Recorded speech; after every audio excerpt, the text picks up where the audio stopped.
শুনবানি সুন্দর কাহিনী, আরো শুনবানি সুন্দর কাহিনী। জান্নাতের ওই রুমে রুমে লেখা নবীর নাম, জান্নাতের ওই রুমে রুমে লেখা নবীর নাম।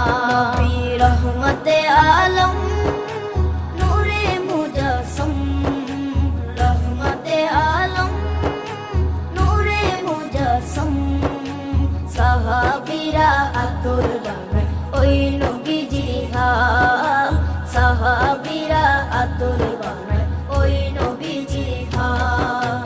সাহাবীরা আতর লাগায় ওই নবীজির ঘাম, সাহাবীরা আতর লাগায় ওই নবীজির ঘাম। ও স্তনে হান্নানা একটা খেজুর গাছের নাম।